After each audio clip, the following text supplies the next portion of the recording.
Hello everybody, welcome to JD's Journeys. My name is JD and today I'm doing another book review.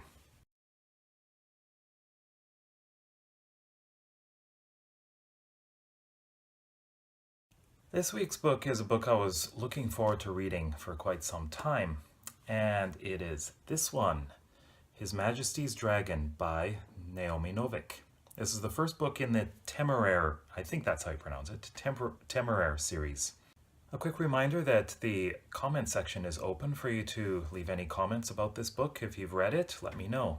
Also, if you like this video, then you can give it a thumbs up and subscribe as well, if you haven't done so. So let's talk about the book.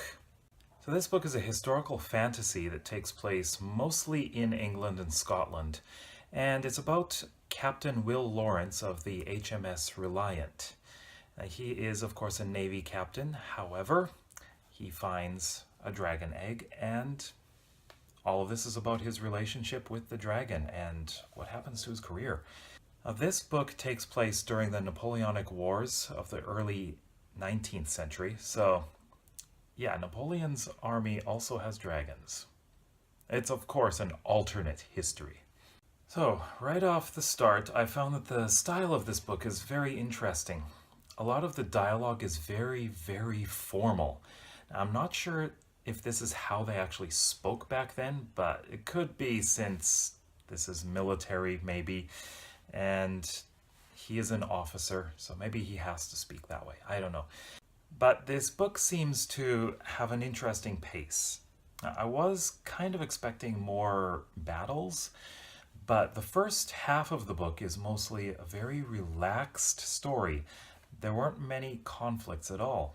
Well, just a few disagreements, but there's no fighting, there's no battles. It's a very slow-going book in the beginning. I was not really expecting that. But this isn't a plot-driven book, it's more about the characters themselves. So, the first half of the book, we develop the characters quite a bit. And, well, let's take a look at them. So first off, we have Captain Will Lawrence. He is a very likable character, actually. He's very pleasant. However, he seems to be a bit naive when he joined the Aerial Corps.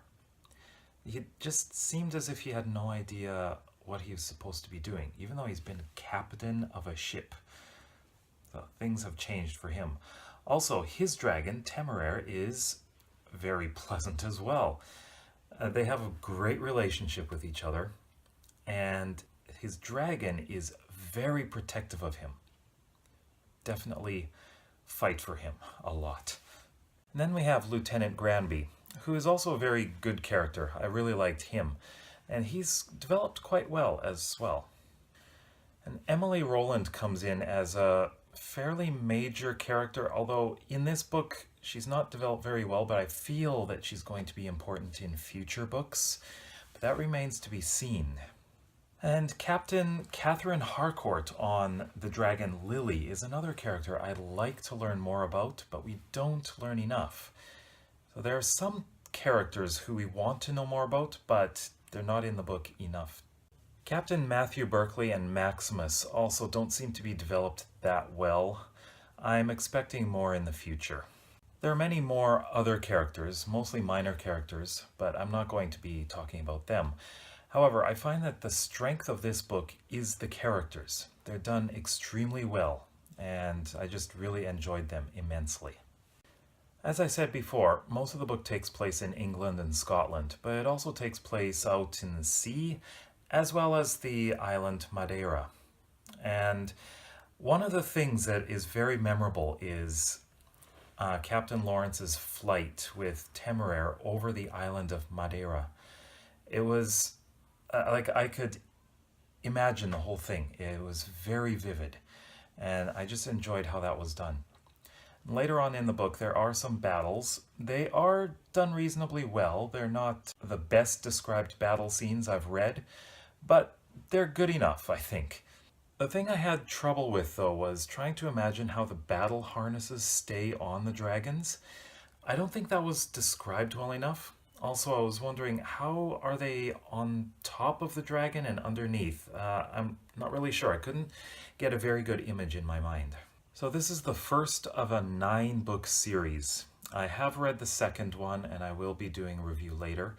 And I think I have up to book 5. I do intend on completing the series, but because I'm finding it very interesting. So expect more. But overall, how did I feel about this book? Originally, I gave it 3.5 out of 5 stars, and I think I'll stick with that. The pace was a bit slow, although the characters were very strong. The plot was not the major selling point for this book, I don't think, but the setting was great. So for those of you who like dragons, like fantasy and history, I would definitely recommend this book, and I think the rest of the series too, but we'll see about that. So what did you think of this book?